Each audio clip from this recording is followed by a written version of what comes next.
So this week we're going to be talking about astro-imaging. And without further ado, I'd like to get started with this week's Science Hour at CosmoQuest. My name is Dr. Pamela Gay. I'm on the faculty at Southern Illinois University, Edwardsville, and I'm co-host of the Astronomy Cast podcast. And this week with me is a wonderful crew of people from Manitoba University, and I'm going to let them introduce themselves. Hi, I'm Dr. Jayanne English, and I met Pamela at a conference in Texas a number of years ago. And I am an astronomy image making expert. I've been doing this for quite some time. And I have joining me here today two students who are in my class this year, a general astronomy class. But what we're doing at the moment is making images for the Hidden Treasures competition for the Hubble Legacy Archive. So we've had a workshop on image making, so I thought I'd invite them so that they could tell us about their experience and what their family and friends are thinking about their images and so on. So I'll let each of them introduce themselves as well. Hi, I'm Shmath. I'm Justin. And you didn't want to give your last name. It's only the entire internet. So thank you so much for joining me. And this week we're going to talk about one of the things that makes astronomy so important to so many people, and that's the beauty of the images that we deal with. And I'd like, if you could, Jayanne, to start us off by explaining, why do we image? Why we make the images? Yeah. Okay, so one of the reasons is that we use it as, I'm a professional research astronomer, and we want to use these images to build bridges between ourselves and the public. So the public is paying through their taxes for our research work, but they don't want to go and read a professional journal paper. It's pretty darn boring for them. So what we would like to do is take our data and show them the kind of discoveries we're making, but in a way that they can read the data. So we want to make striking images that will pique their interest about the discoveries and the exploration that we're doing, and just build this bridge where we have a two-way feedback about astronomy and astronomical phenomena. Now I know that the two questions that I seem to deal with the most often regarding astro-images are, is that real? People see these amazing nebula images, they see the radio maps of jets coming out from galaxies, and they just don't believe it at a certain level. And how is it that we end up, how is it is the wrong question. How do we get people to understand that this is the truth of what science really is showing us about the universe? Okay, so it's kind of a complex thing. I get the same thing, and it's like, is this a snapshot? Am I really seeing something real here? Is it the truth? That's how people visualize a snapshot. It's not manipulated. There's no thought beforehand. There's no processing after, so it should be exactly what you would see with your eye. Or is it a fanciful spacescape where someone's come along and montaged and cut and pasted and stuff like that? So I'm going to start at a place right now where if it's a spacescape, they say, well, that's not real. That isn't what I would see with my eye. If it's a snapshot, it's something I would see with my eye. So where I'm going to start from is, should we believe what we're seeing with our eyes? So why do we take what we see as truth, like seeing is believing? So if you could, you have a slide there. I do. I'm going to ask the audience to participate in this, but you have a slide you can post up, number 3, with the yellow dot on it. Yep, just switching over. There we go. Okay, so what I'm going to do is I'm going to ask everybody to stare at the yellow circle on the right-hand side for 15 seconds, and I'll count down. And then you'll look towards the black blob on the left-hand side, and you're going to tell me what you see after. So let's start with the yellow circle. Actually, I'll count up. 1, 2, 3, 4, 5, 6, 7, 8, 9, 9 3/4, 10, 11, 12, 13, 14, 15. Look at the blob on the left and tell me what color you see. Well, I'm seeing a crazy greenish color. You're seeing a crazy greenish color when you look to the left? Well, I have to admit, I have color correction on my monitor, so it's not actually a real yellow either. Okay. What color did you see, Chamath? I see like kind of a purpley color. It's sort of a purpley blue. So purpley blue. So is there a purpley blue really on that white screen where the black blob is? No. Our eye-brain system has produced it. Okay, so it's a combination of what is out there in terms of wavelength, reflection, illumination, plus our eye, the physiology of it, and two, our brain, how the brain processes that information. So just like any other illusion, what we see is not the truth. So then you have to start to think about what kind of truth do you want to show in astronomy images? Do you want to show what the eye-brain system sees, or do you want to show some characteristic of the phenomena? Okay, and so that's complicated by the fact that a lot of the stuff that we're trying to look at isn't even visible to the human eye. So we're trying to represent a scientific truth that the eye can't even see in a way that conveys that truth to the human eye. yeah, exactly. So we actually did an example when I was at the Hubble Heritage team at Space Telescope Science Institute. For one of our releases, we actually showed you what your eye would see compared to what's really there that we know through different instrumentation like spectra.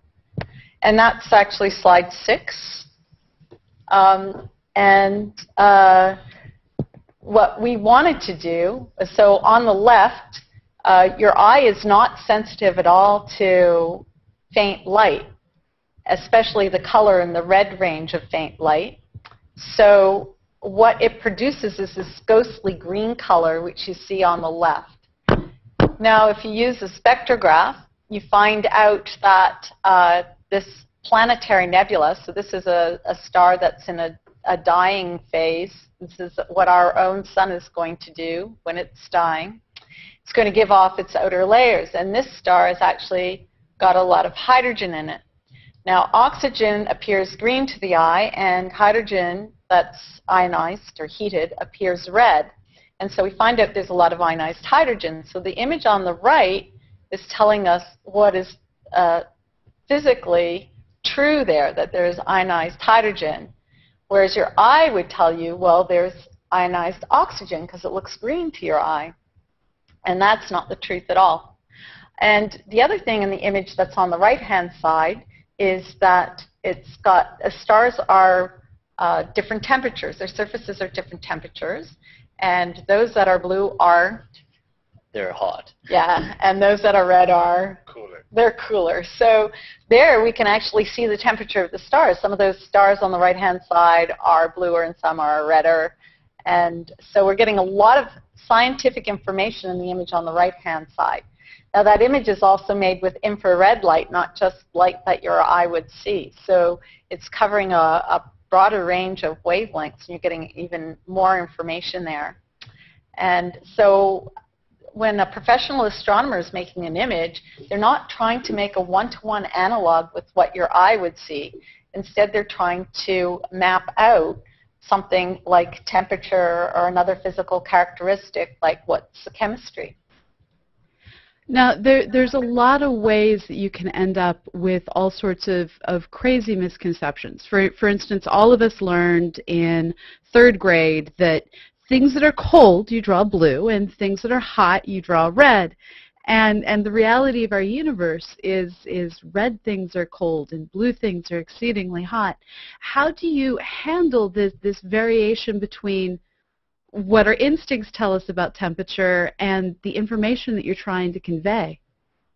Yeah, so this is a really hard one because a lot of people don't know, who are making images, don't know how people are actually reading them.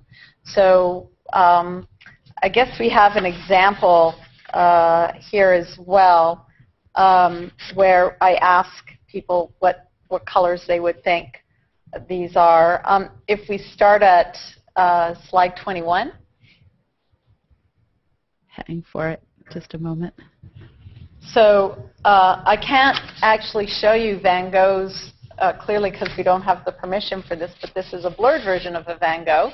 And when you look at that, you'll see that the blue is like the ice. There's snow and ice. And then the mud is reddish. And that means the mud is warmer than the ice, of course, in this image. And so that's exactly how people will read that.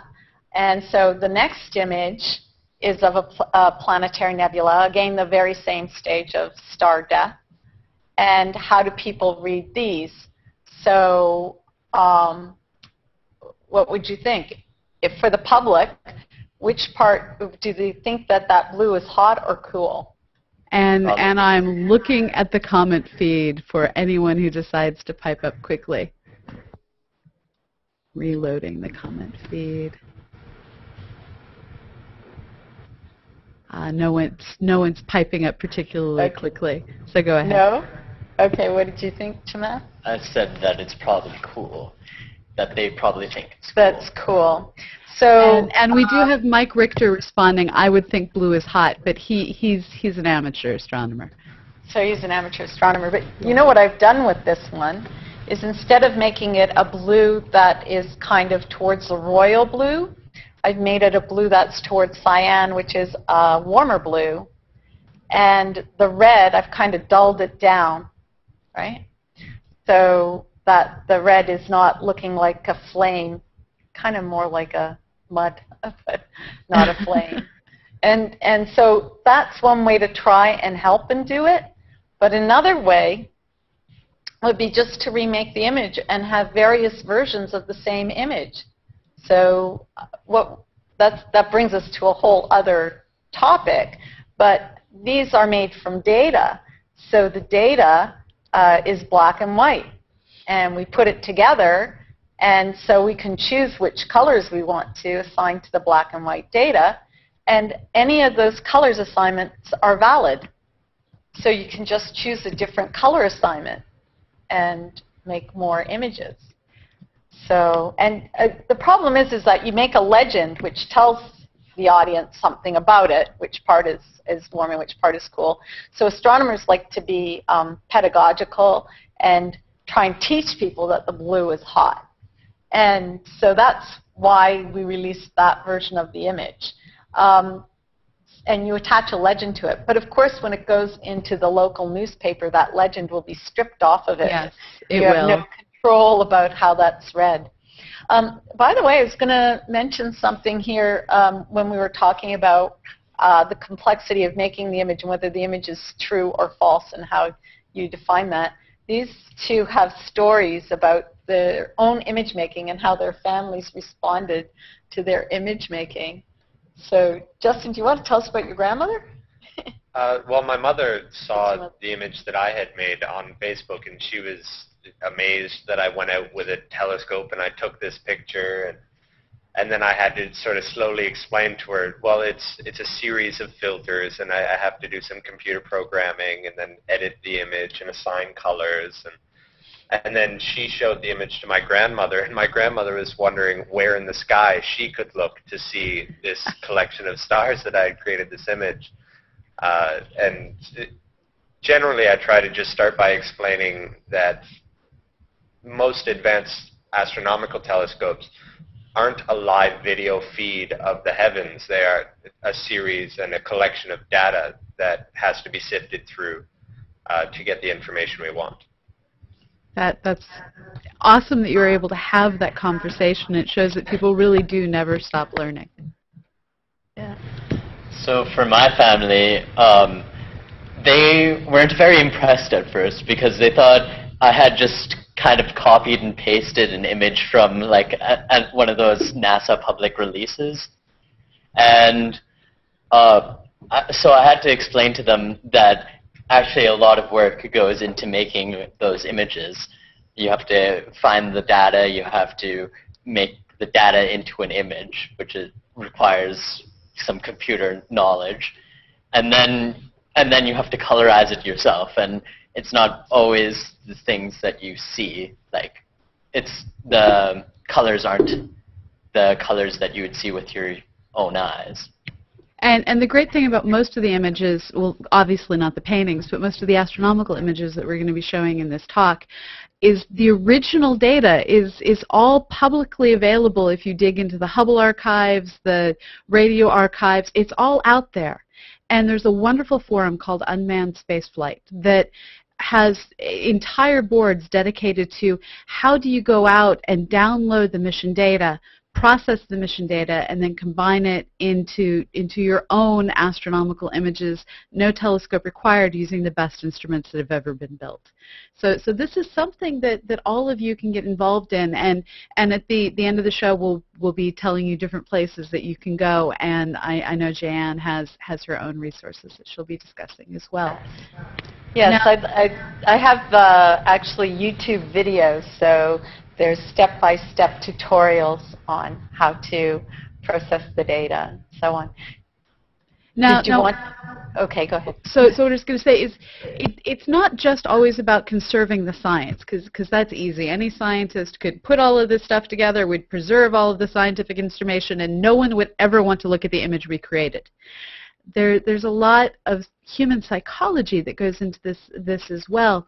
What are some of the different things that you take into consideration other than just making sure that the color scheme communicates what you want? What are some of the other things that you think about? Okay, so it's if you are making an image, you want to, it's like this screen here, you want to keep your eye in the screen, engage the viewer, not have the person leave the picture. So what you want to do is have kind of a richness that they can explore. You want to create spatial depth. You don't want it to be flat, but have a foreground, a middle ground, and then a background, and have some spatial depth that way to keep the viewer engaged.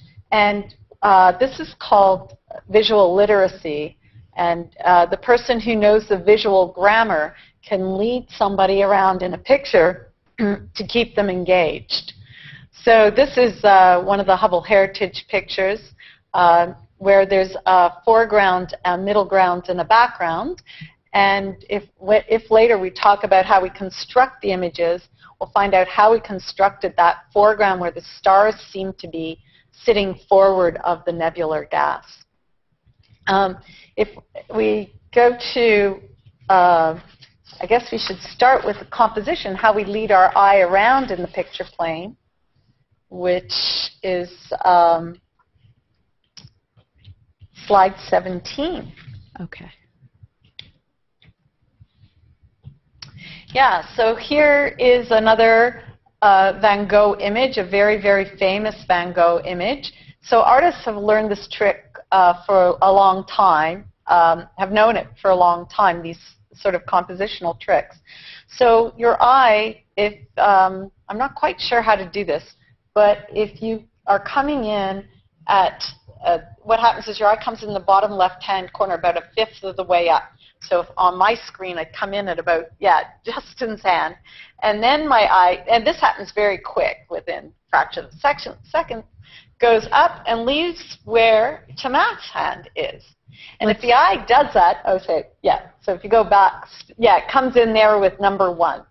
Now, it will go out right where that moon is in the Van Gogh picture, except if you block your eye from going out and keep it inside the picture plane. If it goes right out, the brain goes, been there, done that, and it won't be interested in this picture at all. So what you have to do is block it. And the first thing that Van Gogh does is he slows you down by putting this dark vertical mass there like a wall. Boom, your eye slows down. You still go up towards the moon, but then where number 3 is, that's a virtual diagonal. There's a diagonal there, even though it's made out of swirls. And your eye is that is also another roadblock to your eye leaving the picture plane. And the stars there kind of drag you along up that virtual diagonal out to that star at the tip of the number 4 arrow. And then your eye slides down number 5, that dark vertical mass, and starts all over again. Just starts all over again. And it wanders around. It does a few contracting circles in this picture until at the end, the nth time around, it goes and it's aimed right at the church at the bottom there. And so within a second, your eye has moved totally around in the picture plane and has been engaged going around and around and around instead of leaving. So you find this to be a very interesting picture. One thing I want you to notice here is that there's nothing dead center in the picture. The subject, that church at the end, it's the most resolved thing in the picture when you look at it in the real picture, in the real painting. And it's at the bottom part of the picture. It's not in the center. If you put something in the center, it looks like a bullseye, and your brain goes, oh, I know what that is. I don't have to look at it, and it leaves the picture. So the whole trick is to not make a static image, but make a dynamic image, and keep the eye moving around in the picture plane.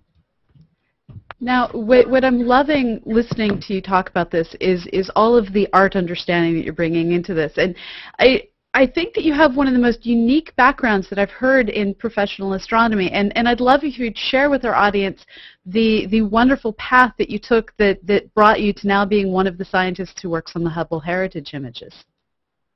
Okay, so in high school, I liked both art and science.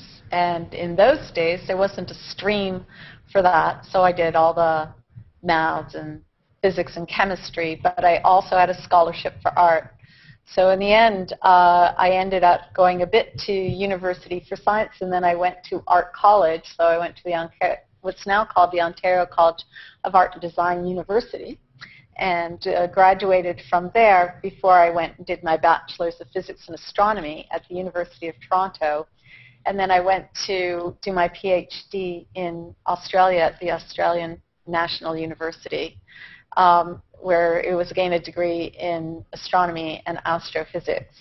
While I was there, I was working at I was a grad student, so I also went and did research on radio data as well as optical data, and that was done at the Australia Telescope National Facility.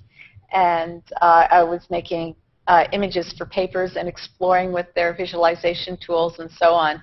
And one day when I was back at the Australian National University at Mount Stromlo and Siding Spring Observatories, I received a package that was like about this big, pretty narrow, and brown paper wrapped. And I unwrapped it, and it was a stack of postcards made out of one of my images.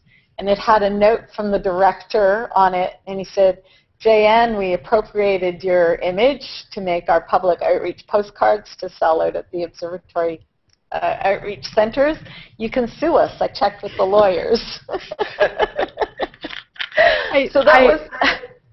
I absolutely love that, because it shows both the fact that graduate students do get treated as the property of the university. Shows that they absolutely loved and respected what you did, and you didn't sue them, but instead went into creating some of the most amazing images that we have in the field. So it worked out.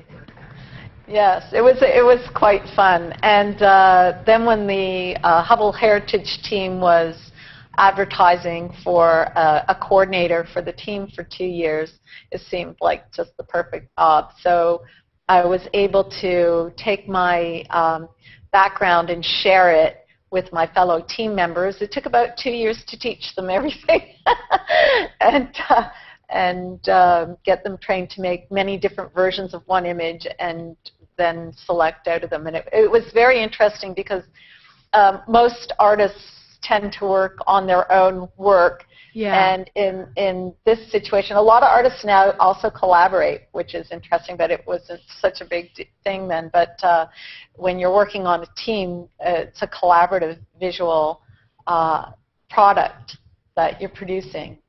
And it's more of an illustration than an artwork. But now I love some of the challenges you faced along the lines of just getting people to look at it and consider things out of the normal astronomical box. We've all been programmed where north and east are going to be in the image, and if they're not there, there's something wrong. You screwed up, and really, you can be.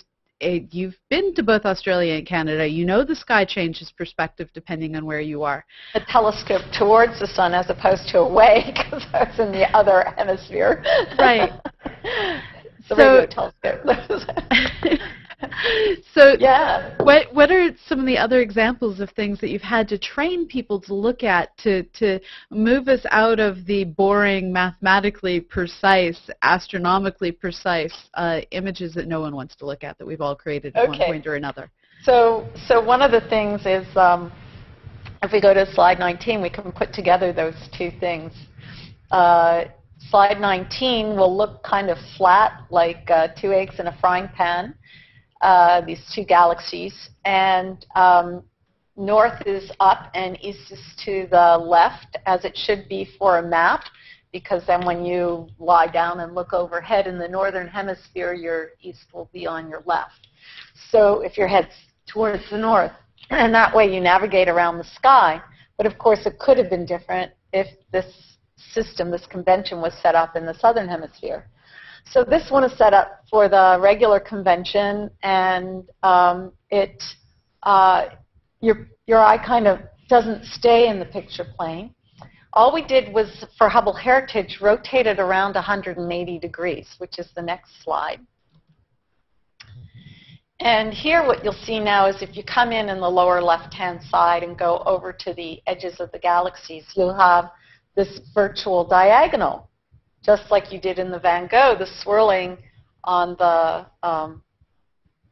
from the little galaxy towards the large galaxy creates a diagonal.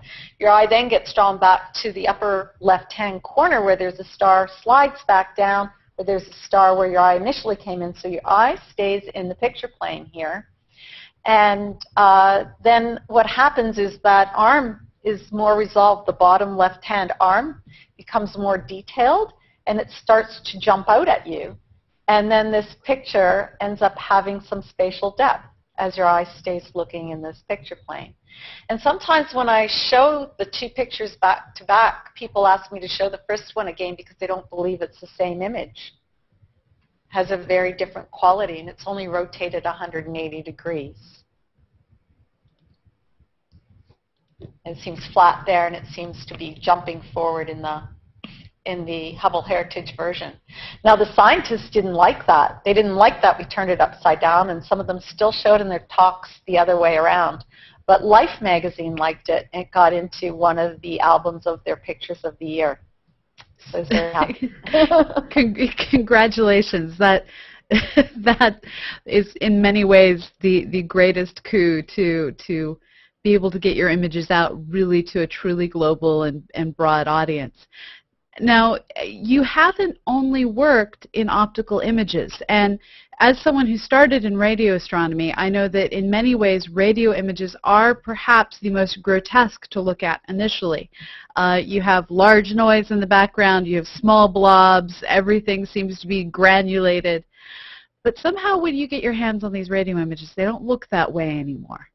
And I'm flipping through your slides trying to find a radio image. Right. So these are the ones I'm most proud of because you know, before me in optical imaging, there were very many good images made by very clever image makers like David Malin, and there was the Eagle Nebula, that's a classic by Hester and his collaborator. Right. So I'll bring up your slide of public outreach images to share. Oh, okay. So, well now, yeah, so this is just kind of a collection of how in the old days you used to get your public outreach images in textbooks, magazines, and newspapers, but now your public outreach images are all over the web and Google Sky and so on and so forth. And then the people who are making images on the next slide, who did great work, sorry, I guess the next one after that. Number 4. Yeah, so on the left there is David Malin, and he used to be given time at the Anglo-Australian Observatory, and he's a photographer originally, not astronomer, and he gave us fabulous images, for example, of Orion Nebula, where he blocked out some of the light using a photographic technique to show the nebular kind of texture. And he made his images with film and filters in a way that if your eye was as sensitive as photographic film, that's the color that your eye would see. And I'd like to point out on this image that the crazy round thing he's sitting in is not a space capsule. That's the prime focus of the telescope. So any of you who have joined us for our Sunday night virtual star parties, you know that Gary Ganella's telescope has a prime focus camera on it, and we try and show it to you all on a regular basis. Well, the thing that David Malin is sitting in here is the professional equivalent of that prime focus camera that Gary Ganella has, and photographers will actually sit in those little booths at the front of the telescope, keeping everything in focus and guided throughout the night. They used to try and get the grad students in them too. I managed to avoid it. The Cassegrain cage. And then, so David was a real leader in this field, and he's now known for Malin objects. He used photographic techniques to find like the faintest galaxies, faintest nearby diffuse galaxies. Then it moved to teams like the Hubble Heritage Team, and I'm the short one in that picture. Hold on, I'll get the whole by a long shot. There we go. Vast team, you can see. So what we did was we collect data from the archives, and we got director's time, and we created images out of the data. All of the data had to be collected for scientific reasons. And this was a really amazing program. You guys were putting out a new image every single month, it seemed like, just image after image with great captions. It was very challenging the first year. They didn't know how long it would take images, and it does take a long time to make images. So as more people make images, then it would become easier. The people who actually make the images are Lisa Fatari with the long hair and Zolt LeVay on the very right. So it's challenging to make an image and a website and the captions and the text and work with all the scientists in 1 month. So we set a standard there, which I'm sure other people were not happy about having to meet. Well, those of us working in the magazine industry were thrilled because we could count on you every month to fill up a certain column inch of our magazine. So thank you for that. And then the other thing that started to happen were that scientists that I met through my own colleagues and also that I met through the Hubble Heritage Program wanted to keep me on their team to not just do the science, which I did do, but also to make the images. So here are two of my favorite colleagues to work with for making images, Tom Landecker and Russ Taylor. And that telescope is the Dominion Radio Astrophysical Observatory synthesis telescope in Penticton, British Columbia. And we had a great project called the Canadian Galactic Plane Survey, in which people at every university across Canada were involved in this survey. So it was highly collaborative and very successful. And we collected data on the, if you imagine our Milky Way galaxy as a hamburger for the disk, a hamburger bun, the slice through the bun is the plane. And so that's what the plane survey was just that part of the galaxy. And yes, so usually radio images looked like contour plots before. They would never be colorized. They'd just be like a map of contour plots like you see for mountains on a map of the Earth. And I took the data from fast-moving particles and magnetic fields and heated gas, plasma. And I took infrared data, and I would combine those to make images like this one. So this one prints out at about, I can't remember if it's 6 or 8 feet across, actually, when it's printed out. It looks pretty spectacular. So in this image, it's very interesting scientifically, too. It was incredibly challenging because it's very hard to make colors go well together in an image like this because all that greenish to brownish stuff is not some problem with the data. That's actually electrons moving around in the spiral in the magnetic field of the Milky Way galaxy. And when the electrons move in the magnetic field, they emit radio waves. And so all of that is emission in the plane of our galaxy. And we have supernova remnants and plasma and all those dots. Those aren't stars, but those are active galaxies in the background, far, far away from our own Milky Way galaxy. So those are the locations of supermassive black holes, if you like. It's amazing scientifically looking at this because we really are trained that bright point sources and images are foreground stars, and we curse at foreground stars. But as soon as you transform over to the radio, suddenly you have background issues with all these galaxies creeping in and ruining it. And it's just strange how dancing through the different wavelengths, you end up with such a different experience.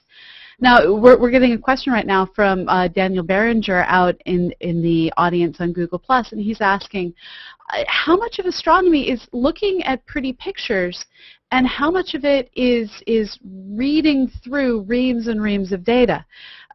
And I'd love to hear your experience on this and compare it to mine, because we do very different fields of science. So astronomy is actually really, really visual, but it's not pretty pictures.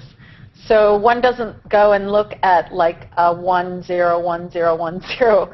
What they do is they look at a grayscale version, and then they try and do contours of values that are the same, and so on. So what happens is that the astronomers are looking at pictures that they make themselves continually all day long and measuring off of those images, off of the original files, which they visualize with DUIs, right? So we have our display tools, and we can make measurements off of those images. So we're always visualizing the data. Sometimes I think of us as naive artists because we don't know what we're doing, but we're doing it. And we're looking at it. But the transition to the pretty picture is that when I make the pretty picture, when I colorize it and put it together, then suddenly people see things they missed looking in their data. And indeed, someone was very upset with the Hubble Heritage Program making all these pretty pictures and wanted to get the scientists to say, no, we don't want the time and the energy and the money spent on this. And they wanted to start up a petition, so they went and they phoned around to some of the people whose data we used to see, if you didn't like your data being turned upside down or whatever. But nope, the scientist said, no, I had to go back and look at my data. I found something totally new in it that was scientifically relevant and I wanted to explore. So that's the relationship to the pretty pictures. And now I'm making 3 new images that you'll never see, and they're nicely colorized images, but they're only going to go into the professional journal. So people who are making professional publications now want to have those colorized images in their professional publications and not just out there for the public. And it really does vary from field to field what you end up dealing with. I have done both variable stars and galaxy clusters as my two different, very, very different areas of research. And when I worked on variable stars, it was a matter of click on the star, click on the comparison stars, let the software turn it into tables of numbers. And then after that, all I dealt with was tables of numbers and more tables of numbers and more tables of numbers. And I remember at one point when I was getting ready to finish my master's thesis, I was like, insert expletive of choice. I want to look at something pretty. So I co-added all of my images, ended up with this really deep sky set of images and 3 different filters, put it together, and lo and behold, it was stunning, and there was this cute little galaxy cluster off to the edge. But that was the first time I'd seen something pretty in 2 years of data taking. But at the same time, when I went and I did galaxy clusters, I was looking at beautiful images every day, and part of what I was looking for was those galaxies that got mutated, and those galaxies that were perfectly formed, and it was in the structures of the galaxies that I could actually find the science. So depending on what you're doing, you are either going to be cursed with nothing but data tables, and exoplanets is a data table curse, variable stars is a data table curse. Lots of stellar astronomy is actually data, no pictures. But when you switch over to looking at galaxies, you're drawing lines on the galaxies, you're drawing isophotes on the galaxies, you're looking at pretty pictures all the time and just annotating them. Do you guys not make pretty plots, though? You know, at the end of the day, when you're dealing with telescopes that have a lot of noise in the data, your plots aren't even all that pretty. No, but from your data table. So I make light curves, and a light curve is basically a sine wave with a mess of dots around it. And I've always, for whatever reason, been looking at stars at the very edge of what the telescope I was using was capable of seeing, so there's lots of noise. And so there's great science, and sometimes you have to embrace the ugliness that goes into great science. This is with the Ice Hunters project that I work on. We make the joke that it is the ugliest astronomical images you will ever see, and they probably are. And it's great science, though, because what we're doing is we're taking 2 images separated in time, and when you have something move between the 2 images, when you subtract the stars, you'll end up with a black spot in one of the images for that moving object and a white spot in the other image for one of those moving objects. And where there were stars, because focus always changes and the sky always changes between images, you end up with these really ugly donuts. So you're looking for the blobs of light in the field of ugly, static-covered donuts. And those blobs, these staticky donuts, are potentially Kuiper belt objects in the outskirts of our solar system. So it's pretty awesome science. But wow, are the images ugly. So ugly images happen. But not with you. So no, maybe we can show them. Do you want to show them the movie of the radio data? Yeah, let me pull that Expanding up. shell. You guys should jump in if you have something to say. So do you want to work with that? It's actually really hard to work with that data. The Hubble data. Like yeah. The histogramming and stuff. It was much more work than I thought it would be. So when you say histogramming and stuff, can you explain this to the audience? So with the data, there's a whole bunch of noise in the background. So you have to set up, there's a histogram, and on the left-hand side of the histogram is all the noise. So you have to choose a range of values within the histogram where there isn't any noise anymore. Yeah, so you have to you have to kind of eyeball it and get rid of all of the noise and then try to make it look pretty. Slide 7 gives you an example of what they're aiming for. Okay, so let me pull that back up. And what about you, Justin? I personally have always loved numbers and how they appear in great big long lists.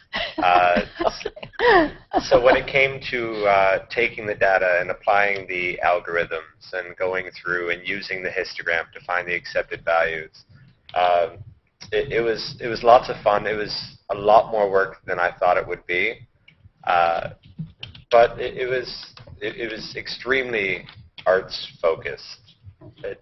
Yeah, Making images has been one of the funnest experiences I've had this year. Excellent. That's what I want to hear. So this is the image I think you were talking about. So yeah, so when you get the FITS file, it's like 65,000 values in it, and when you're making an image, you only have 256 levels of gray. So you have to map more than 65,000 down to 256. So you actually have to choose a data range, a range of values that's going to show off all of the structure in your data. And that took us an hour and a half or more. I refer to that as the black magic of image scaling. Yeah, yeah, yeah. So we call it stretching. So this is where people can use logarithmic stretches, linear stretches. What are some of the things that you think about when you're trying to figure out how to stretch an image? Well, I believe that for galaxies, you want to have a logarithmic kind of stretch, and you just want to get as much different kinds of gray in the picture. And the reason for this, galaxies have a huge dynamic range. If you've ever tried to observe the Andromeda galaxy, it has this bright, bright core, but the wings just go on forever, and they're extraordinarily faint. And so the log stretch will get you that extra dynamic range. And that's sort of what we're seeing here in the veil is I'm guessing you didn't use a linear scale either for this particular image. No, this one was probably a square root scale. But the software that I use is from a radio package called Karma, a visualization suite, and it's got a tool in it called KViz, and it gives you even finer control than that. So you can pick grayscaling algorithms and manipulate those. And so once you pick your basic algorithm, whether it's square root or a logarithmic, and you've picked your histogram range, then you can also do a fine-tuning with a nonlinear stretch. So that's how it is black magic at that point. For those of you who are getting turned off by all this like square root and logarithmic, it isn't as complicated as it sounds, but there is a bit of work that goes into it. And that actually gave me the perfect opening. We have in our comments, Hugo, I'm so sorry here, Hugo, I'm going to probably mispronounce your last name. Hugo Luca is asking, is it vital to be an astrophysicist or to work in the area of astronomy to be a master of all areas of mathematics? And I know my answer, but I want to hear your answer because you're a professor as well. So what's your answer, Jayanne? They're asking if they have to be a master of mathematics and all areas to be in astronomy. Do you have to be a master of all areas of mathematics to be employed in astronomy? No, you don't. So you learn a lot of mathematics, and you should learn it some in high school, and then in university you learn it to a depth more than if you're going to be an observer, more than you need. So. But it gives you the understanding you need to understand the physics. So let me go back around that a bit for two things. One is imagine that you wanted to really understand a play by Shakespeare, but you spoke Czechoslovakian. You would have a hard time getting the nuances of a rose by any other name, right? So math is the language of astrophysics, so you should embrace it and get to know it. Then you'll want to know what you're studying in astronomy is it's not like collecting objects, like a taxonomy, like butterfly collecting, but rather you set up a question, and the question is about physics. And you set up this question using the math, right? It has to be balanced with that math. So as an observer, when I go to a telescope, all I need to know is algebra. And when I'm doing my processing, all I need to know is algebra. But to understand my question, to answer my question, I need to know more than algebra.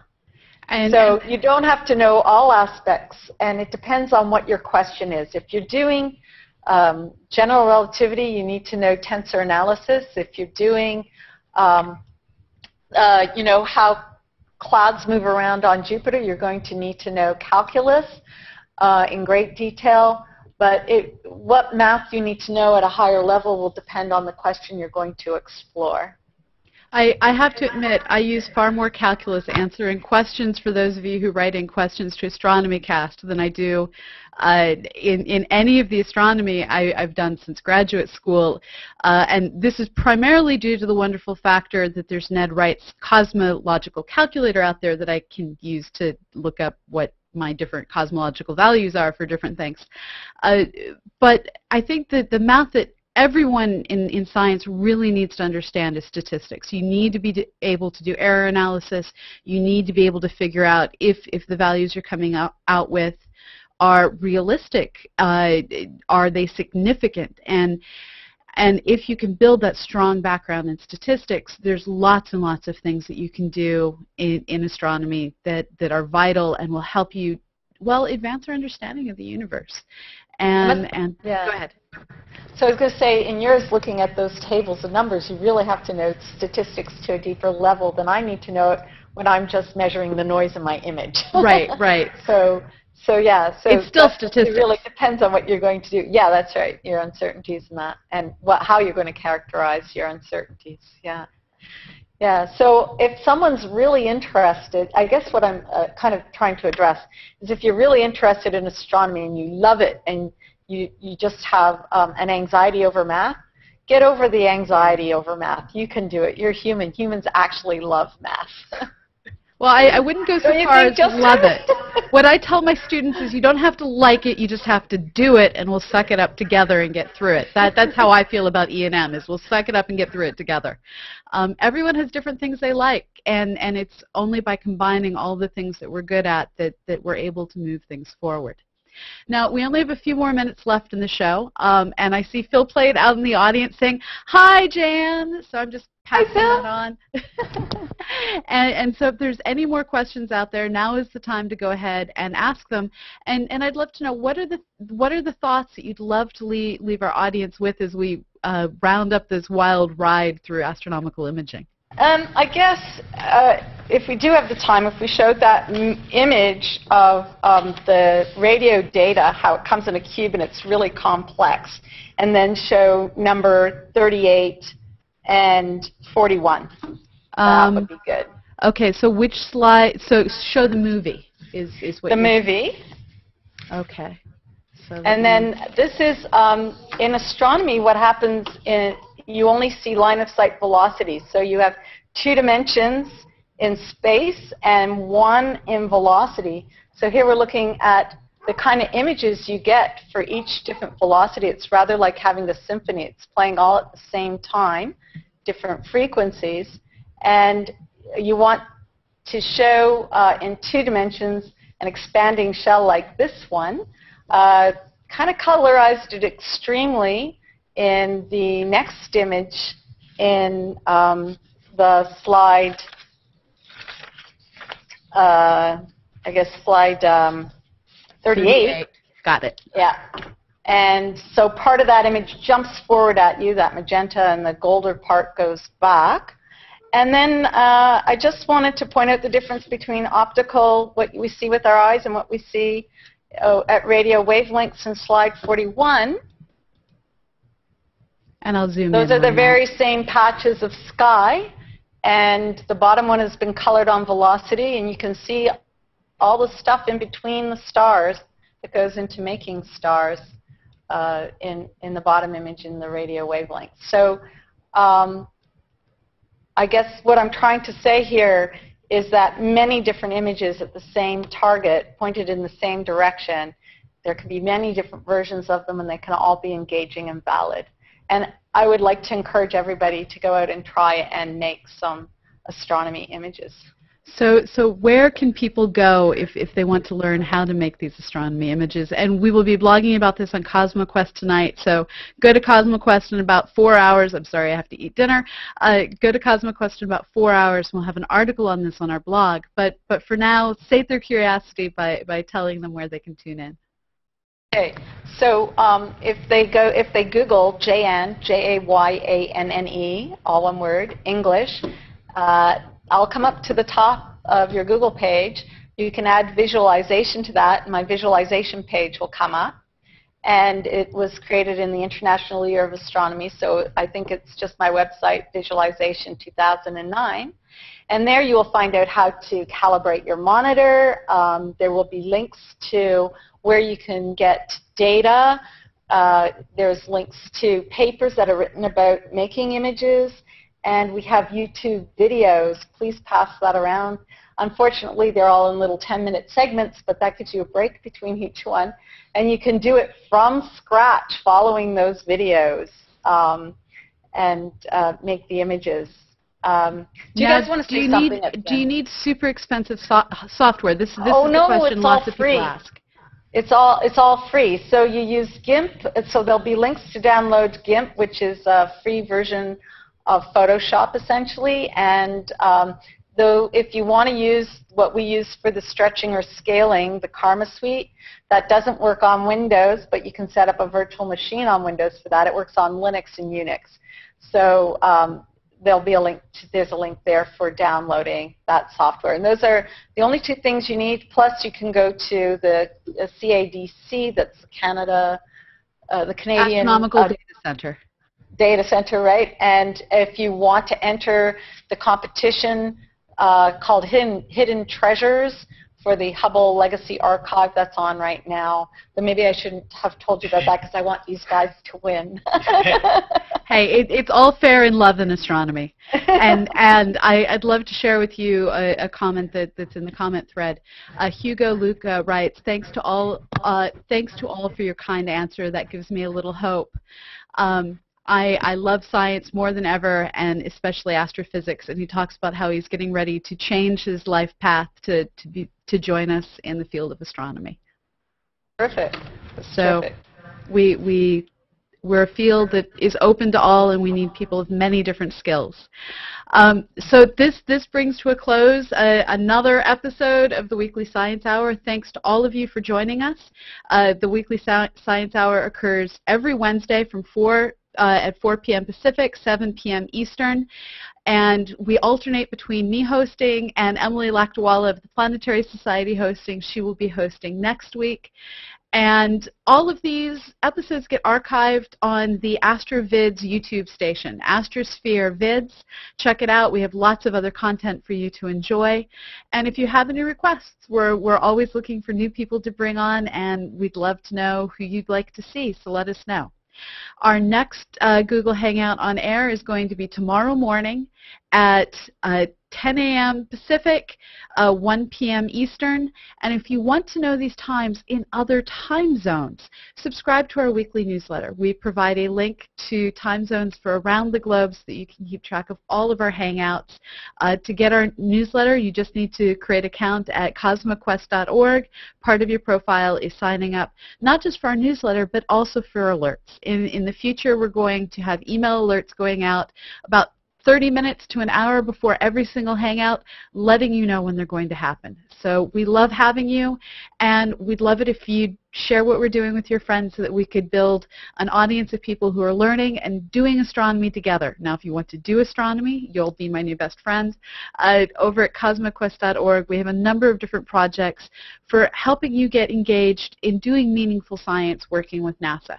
Right now, we're running the Million Crater Challenge as part of Global Astronomy Month. At New Moon in April, we issued a challenge to get everyone around the world to help us view 1 million craters and illuminate our understanding of the moon before the moon became full again on May 5th.